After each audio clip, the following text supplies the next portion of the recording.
Kita insya Allah membahas ini tentang pajak ya. Ini latar belakangnya sebagaimana yang tadi disampaikan, yakni ucapan ya, seorang pejabat ya, menyatakan bahwasanya dalam setiap rezeki Anda ada hak orang lain. Nah ini sebetulnya ucapan yang ini tidak salah ya, ada hak orang lain. Orang lain itu ya bisa istri kita, anak kita, itu hak mereka yang wajib dinafkahi. Termasuk nanti ya yang lain-lain. Nah, yang jadi masalah itu adalah caranya. Hak orang lain itu diberikan ada melalui zakat, wakaf dan pajak. Nah, pajaknya ini yang jadi masalah nanti ya. Dan pajak itu nanti kembalinya kepada yang membutuhkan. Nah, kalau kita lihat memang di dalam Al-Qur'an itu ada yang mirip begini, ungkapan itu ya. Dalam surah Al-Ma'arij ayat 24, Allah Subhanahu wa taala berfirman, "Walladzina fi amwalihim haqqum ma'lum." Dan orang-orang yang di dalam harta-harta mereka itu ada hak yang ditentukan. Ini kan mirip-mirip ini yang dengan ungkapan dalam setiap rezeki Anda ada hak orang lain. Ini mirip redaksi ini. Di dalam harta-harta mereka itu ada hak yang ditentukan. Apa yang dimaksud hak yang ditentukan ini? Hakum maklum ya. Huwa az-zakah. Hakum maklum ini adalah zakat dalam tafsir Al-Jami' li Ahkamil Qur'an. Allati bayyana syar'u qadraha wa jinsaha wa waqtaha. Zakat yang telah syariat jelaskan berapa kadarnya, apa saja jenisnya, dan waktunya pengeluarannya itu kapan. Jadi ini ayat tentang zakat, bukan pajak, bukan wakaf. Wa amma ghairuha lima yaqulu bihi falaisa bima'lum. Adapun selain zakat itu ya, itu bukanlah bimaklum, bukan ada kadar tertentu. Jadi kalau mau sedekah, mau tabarruat, ya, mau menyumbang, yaitu tidak ada kadar tertentunya, bebas aja. Li'annahu ghairu muqaddarin wala mujannasin wala muaqqatin. Karena dia itu tidak dikadarkan, ya, tidak ditentukan kadarnya, tidak ditentukan jenisnya, sehingga kalau sedekah mau sebiji kurma juga boleh, mau segenggam beras juga bisa, namanya sedekah. Dan juga tidak ditentukan waktunya. Kepada siapa penyalurannya ini? Lisaili wal mahrum. Lisail asail yakni alladzi yas'alun nasa lifaqatihi, yakni orang-orang yang meminta karena kekurangan, kemiskinan. Kemudian mahrum ay al muharafu alladzi la yatayassaru lahu maksabuh. Ini orang-orang yang nasibnya kurang bagus ya, kurang beruntung, yang tidak mudah ya, bekerja, tapi dia tidak minta-minta, itu juga ada hak. Jadi zakat itu tidak harus kepada orang yang meminta, tapi orang yang tidak minta pun itu juga punya hak kalau memang berhak lewat 8 asnaf itu. Nah, terus kemiripannya dengan pajak di mana? Disandarkan diatofkan itu ya, kayak sejajar, atau kalau tidak sejajar itu sejenis. Nah, dari sisi kemiripan itu ya mungkin miripnya sama-sama pungutan harta. Pajak dengan zakat itu kan sama-sama pungutan, dipaksa ya. Bahkan mungkin lebih dipaksa pajak daripada zakat. Belum kita dengar ini orang belum bayar zakat kemudian urusan dipersulit ya. Tidak bisa nikah, enggak. Tapi kalau tidak bayar pajak ya, susah itu. Lewat sepeda motor bisa kena razia, ada urusan. Tidak ada orang di razia ini belum bayar zakat ya, ditangkap tidak ada. Padahal mestinya yang dipermasalahkan itu adalah yang tidak bayar zakat. Sebagaimana Khalifah Abu Bakar As-Siddiq itu pernah mengatakan lau mana'uni iqalan la jahadtuhum. Kalau mereka itu menghalangi aku mengambil iqal ya, binatang ternak zakat mereka itu, aku betul-betul akan memerangi mereka. Itu zakat itu. Sekarang ini terbalik. Yang wajib justru tidak dipaksa-paksa. Yang tidak wajib itu justru yang tidak wajib, bahkan nanti hukumnya cenderung hukum asalnya haram, itu justru yang dipaksa, hukum terbalik-balik. Nah, bedanya yang pertama ini ya, zakat itu wajib bagi orang yang punya kelebihan harta sampai nisab, sampai haul. Namanya wajib ini mesti ambil, ndak mau bisa dipaksa. Sementara kebalikannya pajak itu hukum asalnya malah haram. Jadi ini ndak tahu gimana ini bisa disamakan ya. Memang betul sama-sama pungutan tapi hukum asalnya beda. Yang kedua, zakat itu besarannya sudah tadi hakum maklum, sudah ditentukan 2,5% kebanyakan. Zakat pertanian itu ada yang 5%, ada yang 10%, tergantung apakah misalnya lahannya itu diairi dengan air hujan ya, ataukah dengan pengairan dengan usaha manusia. Jadi 2,5%, 5%, atau 10%. 10% itu kalau itu pakai air hujan. Sementara pajak ini ya, bisa sampai 15%. Sekarang berapa itu yang normal itu 11% ya, 11%. Kalau golongan 4 itu dipotong 15%. Ini belum lagi pajak-pajak macam-macam, ada pajak motor, pajak pertambahan nilai, pajak itu beli-beli macam-macam itu sudah ada pajaknya. Makan di warung sudah ada pajaknya itu. Dan pajaknya di situ berapa? 10%-an ya itu ya, 10%-an. Padahal yang dipajaki nggak kena hujan. Kalau disamakan dengan pertanian yang 10% itu kalau diairi pakai air hujan. Terus gimana itu bisa muncul angka-angka ini? Beda kalau disamakan zakat mestinya ya 2,5%. Dan ini sebetulnya bukan hal baru. Dulu ada kiai ya, yang nyatakan ya pajak itu jadi pengganti zakat. Jadi kalau sudah bayar pajak tidak usah bayar zakat lagi. Itu inisialnya M, MFM ya. Ustadz itu. Nah itu juga polemik ya. Karena tidak ada begitu mestinya. Kemudian bedanya yang lain itu adalah zakat itu ditarik dari orang muslim yang kaya dalam tanda petik ya. Jadi tidak ditarik dari non muslim. Sementara pajak itu ditarik dari semuanya sekarang ini. Mau miskin, mau kaya, mau muslim, mau non muslim itu semua kena pajak. Beli mie aja sudah ada pajaknya itu. Ini beberapa perbedaan ya. Yang paling krusial itu yang pertama ini, dari sisi status hukum mestinya tidak disetarakan ya. Karena meskipun ya sama-sama pungutan. Ya, yang berikutnya itu terkait pos penyaluran. Ini beda jauh antara pajak dengan zakat. Nah, yang perlu digarisbawahi di dalam Islam itu pajak itu berbeda dengan jizyah. Nanti ada istilah jizyah. Ini pungutan dari non muslim yang laki-laki ya. Laki-laki non muslim dia sebagai warga negara itu sebagai jaminan mereka yang kaya. Kemudian pajak itu juga bukan zakat, bukan juga infak sunnah, bukan tabaruat, bukan sumbangan sunnah, bukan ya.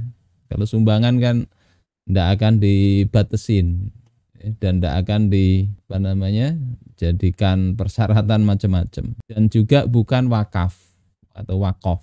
Sehingga pajak ini di dalam hukum Islam itu masuk dalam dua kategori. Pertama, pajak yang merupakan pungutan dari jual beli luar negeri, itu namanya al-maksu. Ya, al-maksu misalnya orang mengimpor barang ya, barang dari luar masuk ke sini dikenain pajak namanya cukai. Itu dalam bahasa hadis al-maks ya. Kemudian yang kedua ada pajak itu sebutannya dharibah ya. Kalau al-maksu cukai ini mestinya dalam hukum Islam hanya dipungut dari penduduk Darul Harb, bukan warga negara ya. Dalam hukum Islam itu cukai itu diambil dari pedagang yang bukan warga negara masuk ke kita, itu bisa dipungut dengan catatan ya, kalau mereka barang kita ke sana dikenai pungutan. Sekarang lagi rame itu kan Amerika itu.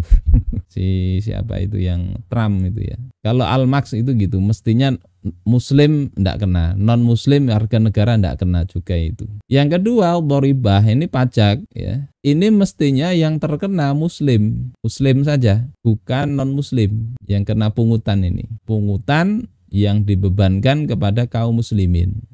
Untuk apa? Untuk membiayai berbagai kebutuhan yang diwajibkan atas mereka. Jadi ada kewajiban yang harus ditunaikan oleh umat Islam, kewajiban mereka, misalnya ada orang bencana kelaparan, ada bencana alam, atau ada musuh menyerang ya, kemudian perlu dana untuk jihad misalnya, ini kewajiban kaum muslimin. Ada negara apa tidak Tidak ada urusan, ada duit apa enggak ada urusan, itu harus tetap jalan. Karena orang itu harus dikasih makan, itu enggak memperhatikan kas negara kosong apa enggak, makan itu tetap harus ada. Enggak boleh rakyat kelaparan. Nah, dalam kondisi ini maka dibebankan kepada umat Islam. Terus pada kondisi di Baitul Mal tidak ada uang atau harta. Jadi kalau bicara pajak ya dua ini secara umum dalam hukum Islam. Sekarang yang dikenakan itu kan ini dua-duanya ini dikenakan tanpa memandang syarat-syaratnya. Sehingga ada dulu orang Arab datang ke kita ini mengatakan daulatul jibayah. Taisad daulatul riayah. Negeri kalian ini negeri yang sukanya memungut. Memungut harta dari kaum muslimin, bukan negeri yang memelihara atau meriayah urusan rakyat. Mestinya negara itu kan meriayah ya. Bagaimana rakyat itu supaya berpenghasilan. Kalau ada yang penghasilannya kurang, miskin dan sebagainya, mestinya difikirkan itu gimana negara membuat rakyatnya kaya. Bukan malah sebaliknya.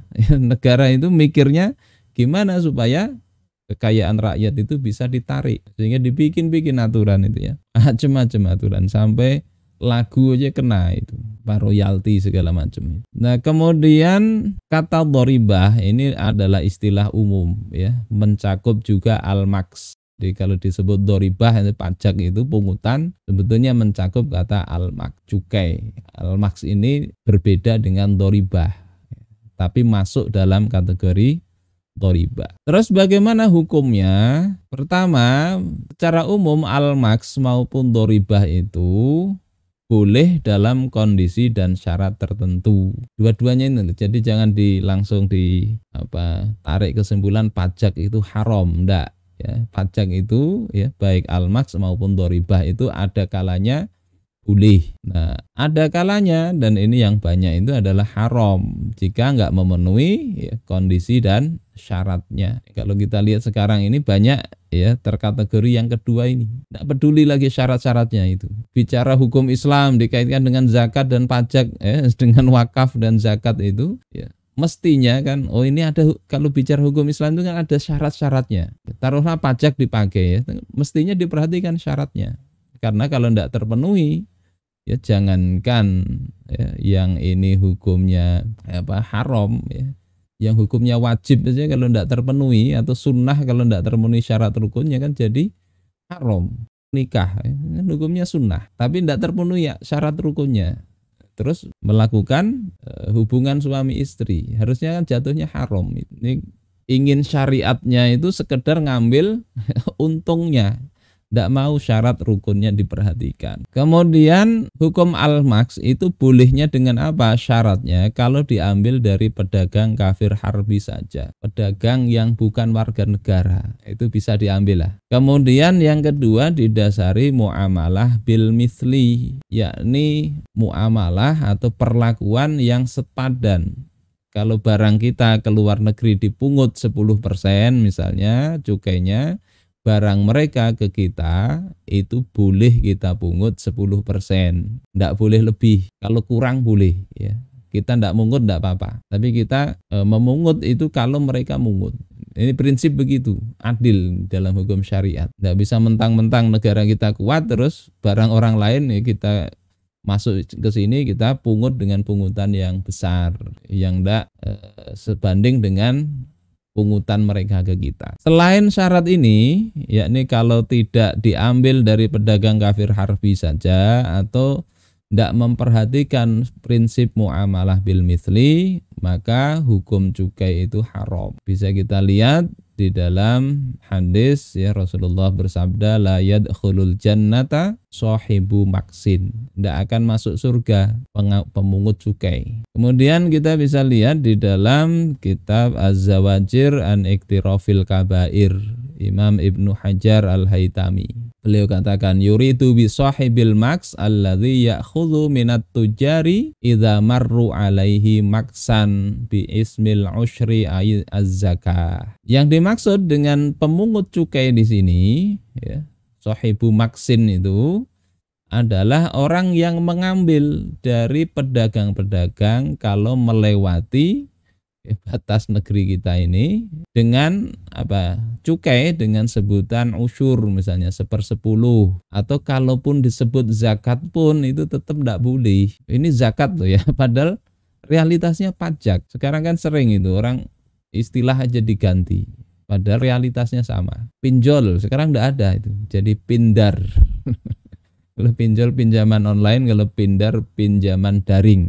Ya diganti ngarannya kurang lebih sama lah realitasnya. Wa qala al-Hafidz al-Mundhiri ammal an fa innahum ya'khuduna maksan bi ismil usyur. Adapun sekarang kata al-Hafidz al-Mundhiri, mereka itu mengambil cukai atau maks itu dengan sebutan usyur. Jadi kita bukan sahibu maksin tapi sahibu usyrin. Ya, orang memungut 1/10. Wa maksan akhar laisa lahu ism, dan juga ada pungutan lain yang tidak ada namanya. Al syai'un ya'khudhunahu haraman wa suhtan. Akan tetapi yang diambil itu adalah sesuatu yang mereka ambil dengan jalan haram dan suhat. Suhat itu ya haram juga. Wa ya'kulunahu fi butunihim nara, dan mereka memakannya ya, di dalam perut-perut mereka itu api neraka. Hujjatuhum fihi dahidatun inda rabbihim. Alasan-alasan mereka itu akan terbantahkan pada sisi Tuhan mereka. Kelak alasannya apa? Akan ditolak. Wa alaihim ghadabun walahum azabun syadid, dan mereka mendapatkan kemurkaan dan bagi mereka azab yang sangat pedih. Jadi mestinya hati-hati nih ya, kalau bekerja. Nah ini alasan kenapa yang diambil ini boleh ya. Boleh tadi dengan syarat tadi. Ini dari Abdurrahman bin Ma'qil. Dia berkata, aku bertanya kepada Ziyad bin Hudair, man kuntum ta'syurun, siapa yang kalian ambil 1/10 itu. Jadi pada masa ini, pada masa khilafah itu ada yang mengambil 1/10 ya, cukai itu. Qala Ziyad itu mengatakan, ma kunna na'syuru musliman wala mu'ahadan. Kami tidak mengambil cukai itu dari seorang muslim, tidak pula mengambil dari mu'ahad, yakni negara yang ada perjanjian. Kemudian kukatakan, kata Abdurrahman bin Ma'qil, ya faman kuntum ta'syurun, siapa yang kalian ambil? Maka Ziyad bin Hudair mengatakan, tujarul harb, kami ambil dari pedagang-pedagang kafir harbi, kama kanu ya'syurunana idza atainahum, sebagaimana mereka mengambil usyur dari kita ketika kita datang ke negeri mereka. Nah ini yang tadi saya katakan prinsip muamalah bil mithli, yang diambil dari non muslim kafir harbi itu cukai. Ini di dalam kitab Al-Amwal tulisan Abu Ubaid ya, wafat 224 Hijriah. Nah itu maks ya. Yang kedua dharibah ya, pajak secara umum itu halal dengan syarat pertama kas negara tidak cukup ya, untuk membiayai pos-pos yang jadi kewajiban kaum muslimin. Ini syaratnya. Yang kedua diambil dari kaum muslimin saja. Kaum muslimin yang punya kelebihan harta menurut urf atau adat kebiasaan di situ. Jadi orang yang memang ya hidup berkecukupan lah, sudah ada kelebihan maka ditarik pajak. Kalau orangnya masih kekurangan yang biasa dari level di masyarakatnya dia itu masih tidak standar, ya tidak ditarik pajak mestinya begitu. Kemudian yang ketiga itu diambil sekedar untuk mencukupi poin pertama saja. Jadi perlunya misalnya berapa sih? Kita ada bencana kelaparan misalnya, untuk memberi makan berapa orang itu. Kas negara kosong, perlu dana sekian, ya sudah dikumpulkan dari kaum muslimin yang punya kelebihan, tidak boleh lebih. Ini saya kutipkan fatwanya Al-Imam Al-Izzu bin Abdissalam ya, Sultanul Ulama, gelarnya begitu, di dalam kitab At-Tatar Minal Bidayah ila Ain Jalud. Beliau Syekh Al-Izzu bin Abdissalam ini mengatakan ya, Wa jaza ayyukhadha minar ra'iyah ma yusta'anu bihi ala jihazihim, yakni fauqaz zakah. Dan boleh ya, diambil dari rakyat itu apa-apa yang bisa membantu untuk memobilisir pasukan, karena pada saat ini pasukan sedang menghadapi serangan Tatar setelah kota Baghdad dihancurkan, itu dikalahkan ya, jadi banjir darah di Baghdad ya. Nah, beliau ini di Mesir memfatwakan itu kepada Sultan Saifuddin Qutuz Al-Mu'izzi ya. Jadi boleh mengambil pajak untuk apa? Membiayai pasukan, yakni fauqaz zakah, yakni itu di luar zakat ya, di atas zakat. Bisyarto ini dengan dua syarat. Syarat pertama itu adalah alla yabqa fi baitil mali syai'un. Tidak tersisa di baitul mal itu sesuatu. Jadi tidak ada narik pajak kok ada apa istilah sal, sisa apa saldo anggaran lebih atau apa itu namanya itu. Ini silpa. Iya, silpa. Kan? Oh, silpa. Yang anggaran tidak terpakai tapi narik pajak. Loh gimana coba bayangkan? Punya duit ya, duit ada tapi ngutang. Menghabiskan duit itu loh tidak bisa, kok ngutang coba ya. Ini bukan hanya ngutang, ini maksa kepada rakyat. Jadi ini kata Syekh Al-Izzu bin Abdissalam tidak tersisa di Baitul Mal.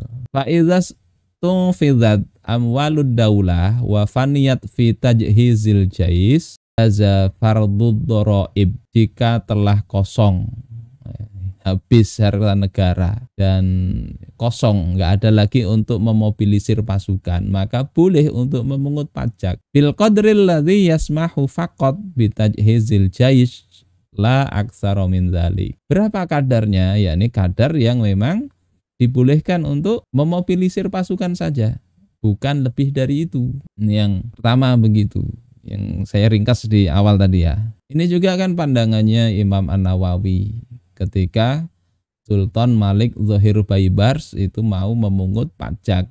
Beliau tentang, boleh-bolehkan dengan syarat ini. Kok itu loh, para penguasa itu hartanya banyak, punya budak banyak, budaknya punya perhiasan banyak, kata Imam An-Nawawi. Jual aja dulu itu semua itu ya, kalau kosong baru boleh. Akhirnya Sultan Malik Zohir Baibars itu marah. Ini apa namanya, orang mau berjuang memusuhi memerangi pasukan, kalau itu pasukan salib ya, mencari dana kok dihalang-halangi ulama. Dan ulama bukan dalam maksud menghalang-halangi, tapi itu hukum syariatnya begitu. Ini syarat pertama gitu. Asyartu tsani, syarat kedua, antabi'u malakum minal mumtalakati wal alat. Engkau jual lah apa yang engkau miliki itu, barang-barang yang ada itu loh, engkau jual. Wa yaktasiru kullu minkum ala farasihi wa silahihi. Dan kalian itu setiap orang nih dari para pejabat itu mencukupkan dengan kuda dan senjatanya saja. Jadi kalau bicara peralatan jihad enggak usah yang macam-macam. yang cukup sama dengan yang lain. Ini kadang ada kas negara kosong beli anjing apa itu, anjing robot itu, saya lihat ini gunanya apa ini, berapa harganya. Bicara efisiensi, tapi mestinya efisiensi ya betul-betul lah. Ini rakyat suruh efisien ya, yang bawah-bawah suruh efisien, sampai urusan listrik aja disuruh ngirit. Ya, tetapi bisa dilihat gimana perilaku yang atas. Maka ini syarat kedua kata Syekh Al-Izzu bin Abdissalam, kalianlah itu para pejabat itu jualin ya, barang-barang engkau itu cukup ya, bagi kalian itu kuda dan senjata. Wa tatasawa fi dzalika antum wal amah, dan engkau dan orang-orang umum itu sudah sama. Kayaknya sulit ini memenuhi, mau ngambil zakat pajak kalau syarat kedua ini ya. Kas negara kosong itu kayaknya mudah lah, tinggal dikosongin aja. Tapi syarat kedua itu harus sama itu para pejabat itu dengan rakyat umum. Ini fatwanya Syekh Al-Izzu bin Abdissalam. Tinggal kita lihat sekarang gimana lah kondisi kita ini. Gaji pejabat tertentu naik ya. Komisaris gajinya luar biasa, padahal kemampuan ya apa sih, komisaris BUMN misalnya. Sementara pajak ditarik terus, dinaikkan. Ini zalim betul.